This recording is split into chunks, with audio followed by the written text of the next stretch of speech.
श्री सद्गुरुदेव भगवान की जय। श्री सीताराम सरकार की जय। श्री राधा रमण लाल की जय। श्री गौरी शंकर महादेव की जय। सभी दर्शकों और भक्तों के चरणों में कोटि कोटि प्रणाम। सबको प्रेम भरा जय जय श्री राधे। दर्शकों और भक्तों से प्रार्थना है, कृपया आज का सत्संग बहुत ही महत्वपूर्ण है, बहुत ही ध्यान पूर्वक सुने। आज मैं आपको जो नवरात्रि प्रारंभ होने वाली हैं इस विषय में कुछ चर्चा करूंगा, बहुत ध्यान पूर्वक आप सुने। देखिए, मैं प्रायः जो तिथि विशेष तिथि आती हैं मैं प्रायः सत्संग में उनकी चर्चा नहीं करता।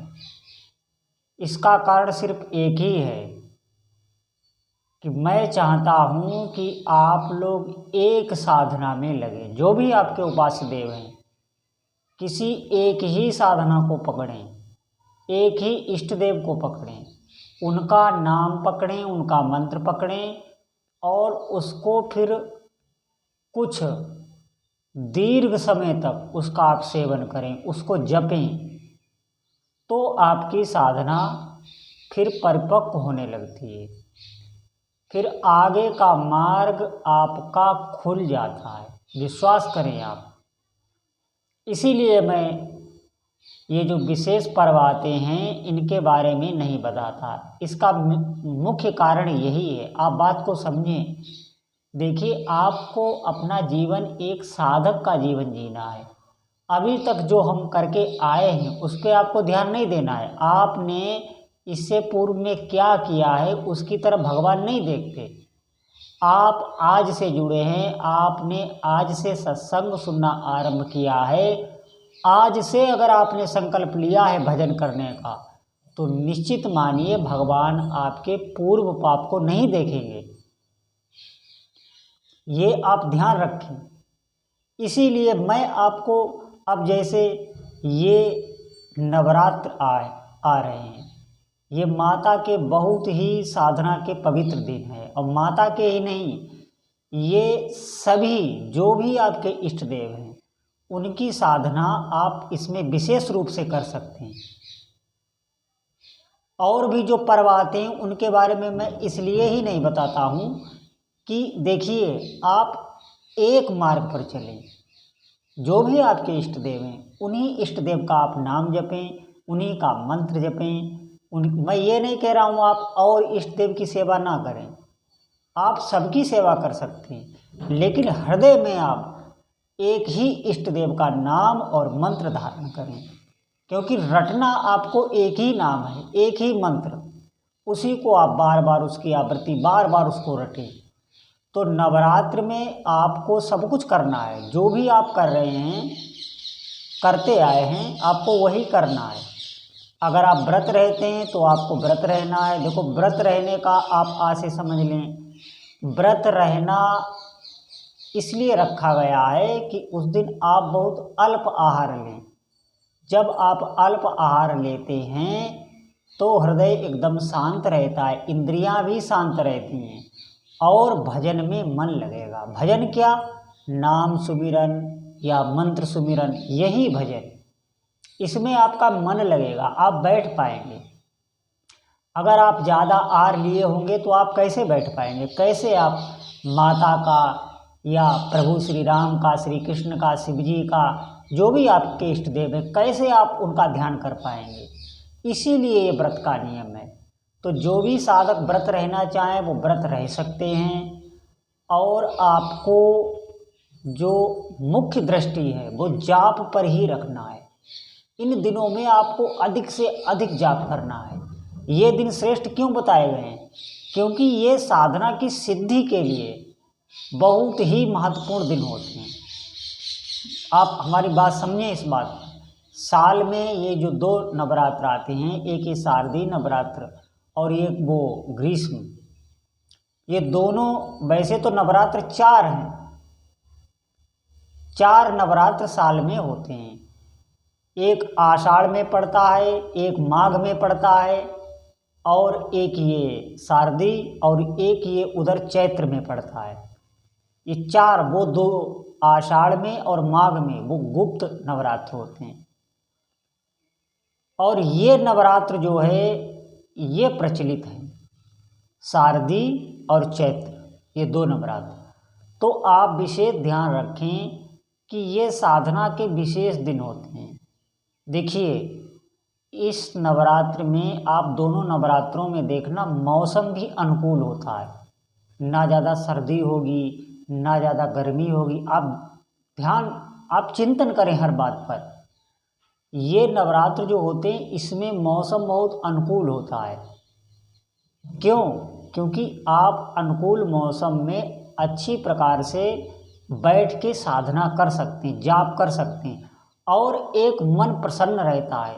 जब आप शारीरिक आपके मौसम अनुकूल होगा तो आप देखना एक स्वाभाविक प्रसन्नता रहेगी, क्योंकि ये जो प्रकृति है इसका हमारे मन पर बहुत प्रभाव पड़ता है।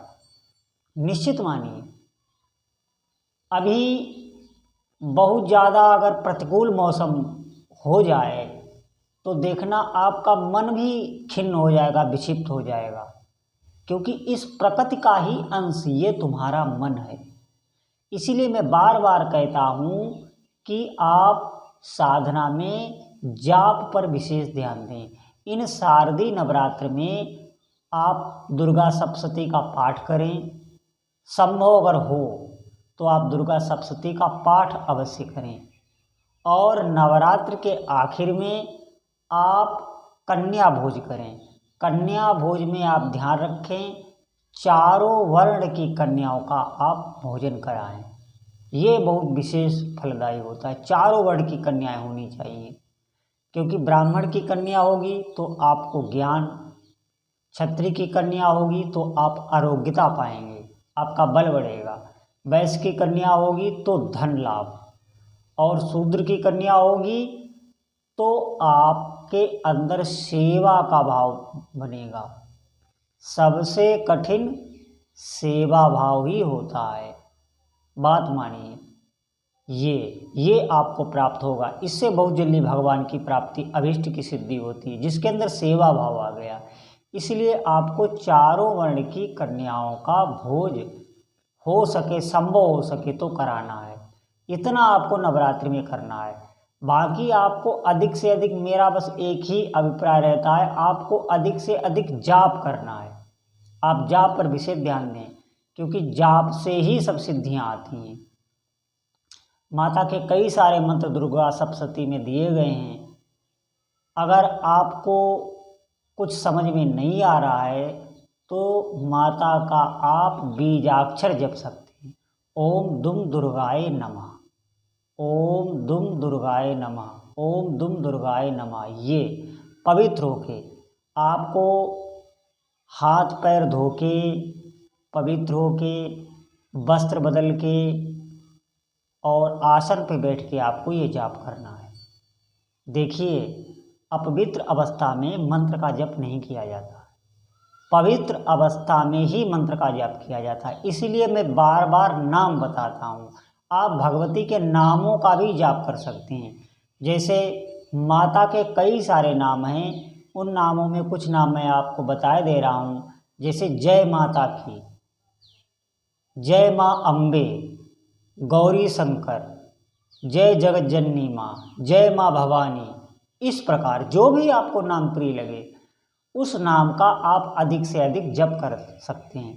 या जो और जिनके इष्ट हैं, जैसे मान लिया कृष्ण भगवान का इष्ट है, कोई हनुमान जी जिनके इष्ट हैं, किन्हीं के इष्ट भगवान विष्णु हैं, किन्हीं के इष्ट भगवान शिव हैं, तो उनको भी अपने इष्ट के प्रति इन नवरात्रियों में मंत्र जपना है, नाम जपना है, अधिक से अधिक अनुष्ठान पूर्वक। अनुष्ठान का मतलब है आपको नियमित संख्या में जप करना है। आपको नवरात्र से पहले संकल्प ले लेना है कि मुझे 1.25 लाख का जप इन नवरात्रों में पूर्ण करना है, तो फिर आपको 1.25 लाख जप ही करना है बस। और मैं ज़्यादा विधि नहीं बताऊंगा, आपको सिर्फ जाप ही करना है। जाप में सब पूर्ण हो जाता है। हवन करने की, देखिए, अगर आपकी सामर्थ्य हवन करने की नहीं है तो आप 1.25 लाख का जो 10% होता है वो आप उतना जाप और अधिक कर लें। 1.25 लाख करें, फिर उसका 10% और कर लें, तो उसमें फिर पूर्ण विधि हो जाती है। नहीं तो आप हवन भी कर सकते हैं। नवरात्रि के आखिर दिन में आप नवमी को हवन कर सकते हैं। जो भी आप जप करें उसका 10% आप हवन करें। इससे क्या होता है? इससे ये होता है कि जितनी बार आपने वो जाप किया, अब उतनी बार आप अग्नि में आहुति देकर उस जाप को भोग अर्पित करते हैं। तो उससे क्या होता है, वो देवता, वो इष्ट देव बहुत जल्दी प्रसन्न हो जाते हैं। हवन का ये प्रक्रिया है। तो आप निश्चित मानिए जाप ही मुख्य है। अगर आप कुछ नहीं कर सकते तो नवरात्रि में आप बस एक ही धारणा, मैं आपको एक उपाय ऐसा बता दे रहा हूँ, अगर आप कुछ नहीं कर सकते तो आप सिर्फ अपने दिमाग में ये बैठा लीजिए कि नवरात्रि में मुझे अधिक से अधिक नाम जप करना है, बस सब कुछ आपको प्राप्त हो जाएगा। आपको अपने हृदय में यही बैठा लेना है कि नवरात्रि को मुझे अधिक से अधिक नाम जप ही करना है, तो माता आपके अभिष्ट की पूर्ति कर देंगी। भले ही आपका इष्ट देव कोई भी हो, कोई भी आपका इष्ट देव हो, माता आपके इष्ट देव के प्रति आप जो भी भावना रखेंगे वो माता आपकी पूरी कर देंगी। क्यों? क्योंकि आप नवरात्रि में उनका जप कर रहे हैं। देखिए, माता का एक नाम सती है। माता खुद बहुत तपस्विनी है। माता ने जब भगवान भोलेनाथ की आराधना की थी तो वो बहुत कठिन तपस्या की थी। श्री रामचरितमानस में उसका वर्णन है। माता की परीक्षा लेने सप्तऋषि आए। उन्होंने माता से कहा कि आप ये इतनी घनघोर तपस्या क्यों कर रही हैं? मैं भगवान नारायण के साथ आपका विवाह करा दूंगा, मैं न्योता लेके आया हूँ। माता ने साफ इनकार कर दिया। माता बोली, तजौ न नारद कर उपदेशु, आप कहाँ सतवार महेशु। नारद जी ने जो मुझे बताया है वो मैं बिल्कुल नहीं छोड़ सकती, चाहे मैं जिनकी आराधना करती हूँ वही मुझ पर क्यों न कहें। स्वयं भोलेनाथ आके ही मुझसे छोड़ने के साधना कहें तब भी मैं नहीं छोड़ूंगी, क्योंकि माता का नाम एक श्रद्धा भी है, उन्हें श्रद्धा भी कहते हैं। तो आप इस बात पर विशेष ध्यान रखें कि अगर आपको श्रद्धा बढ़ानी है अपनी, तो आपको नवरात्रि में अधिक से अधिक भजन करना है, अधिक से अधिक भजन करना है। निश्चित मानिए आपकी साधना बहुत आगे बढ़ जाएगी। इन 9 दिनों में ही आपकी साधना बहुत आगे बढ़ जाएगी। तो आज मेरा बस इतना ही कहना है कि आपको मेन लक्ष्य जाप ही रखना है। अगर आप जाप कर रहे हैं तो आपको और कुछ भी करने की ज़रूरत नहीं पड़ेगी, सब कुछ पूर्ति जाप से ही हो जाता है। तो अधिक से अधिक आप भगवान नाम जप करें, या जो भी आपके इष्ट देव हैं उनका अधिक से अधिक जप करें। बोलो जय जय श्री सीताराम।